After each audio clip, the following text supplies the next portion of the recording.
નમસ્કાર વિદ્યાર્થી મિત્રો, ખાસ અહીંયા જે બોર્ડ પર જે પ્રકારનો પ્રશ્ન છે આ પ્રકારના પ્રશ્ન વારંવાર વિવિધ ગવર્મેન્ટ એક્ઝામમાં આવતા હોય છે અને મોટાભાગના વિદ્યાર્થીઓ એને સ્કીપ કરી દે છે, છોડી દે છે. અગર એક્ઝામની વાત કરું તો એસએસસી જીડી, બિન સચિવાલય ક્લર્ક, તલાટી જેવી એક્ઝામમાં આવા પ્રશ્નો ઘણી બધી વાર પૂછાઈ ગયા. તો આપણે પહેલા પેટર્નને સમજવાની કોશિશ કરીએ. વર્ગમૂળમાં 5 વત્તા વર્ગમૂળમાં 3 અપોન છેદમાં વર્ગમૂળમાં 5 માઇનસ વર્ગમૂળમાં 3. તમે ધ્યાનથી જોશો ને વિદ્યાર્થી મિત્રો, તો જે પદ અહીંયા છે ને એ જ પદ અહીંયા છે, પણ ફરક શું છે? જે આનો અંશ છે એ આનો છેદ છે અને જે આનો છેદ છે એનો અંશ. તો એક તો ઝિગઝેગ પદ હોવું જોઈએ. પછી જોવાનું કે બે પદ વચ્ચે માઇનસનું ચિહ્ન છે કે પ્લસનું ચિહ્ન છે. હાલમાં આપણે જે દાખલો સોલ્વ કરી રહ્યા છે એમાં ચિહ્ન છે માઇનસનું. તો આપણે આ દાખલાને શોર્ટકટ રીતે કઈ રીતે સોલ્વ કરી શકીએ? તો આપણે અહીંયા એક પદાવલીનો ઉપયોગ કરી શકીએ આને સોલ્વ કરવા માટે. 4ab upon a square. હવે અહીંયા માઇનસ છે બે પદ વચ્ચે એટલે આપણે પણ કોનો ઉપયોગ કરીશું? Minus. a square minus b square. હવે 4 તો ન્યુમેરિક વેલ્યુ છે. a એટલે શું અને b એટલે શું? a એટલે પ્રથમ વેલ્યુ એટલે કે √5 વર્ગમૂળમાં 5.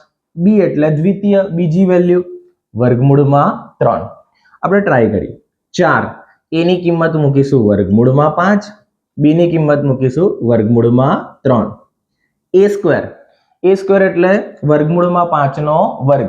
હવે ખાસ ધ્યાન રાખો વિદ્યાર્થી મિત્રો, કોઈ પણ કિંમત જે રૂટમાં છે અગર તમે એને બે વખત લખો છો એટલે કે તમે એનો વર્ગ કરો છો તો એનો જે રૂટ છે એ નીકળી જાય છે. ઉદાહરણ તરીકે a નો સ્ક્વેર એટલે વર્ગમૂળમાં 5 નો વર્ગ એટલે વર્ગમૂળમાં 5 ગુણ્યા વર્ગમૂળમાં 5. તો એની કિંમત બનશે ફક્ત 5, રૂટ નીકળી જશે. b સ્ક્વેર વર્ગમૂળમાં 3 ગુણ્યા વર્ગમૂળમાં 3 અથવા વર્ગમૂળમાં 3 નો વર્ગ. તો આ વર્ગમૂળ એટલે કે રૂટ નીકળી જશે તો 3. ચલો 5 તરી 15 પણ 15 રૂટમાં આવશે. 4 વર્ગમૂળમાં 15, 5 માંથી 3 જાય તો 2. હવે જો અહીંયા છેદ ઉડી શકે છે, 2 દુ 4. તો આપણો ફાઇનલ આન્સર હશે 2 વર્ગમૂળમાં 15.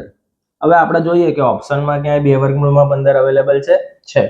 અગર આપણે ધ્યાનથી જોઈએ તો ઓપ્શન નંબર એ 2 વર્ગમૂળમાં 15. તો વિદ્યાર્થી મિત્રો આવી ગયો આપણો આન્સર. આપણે કોઈ લાંબુ લચક ગણતરી કરવાની નથી.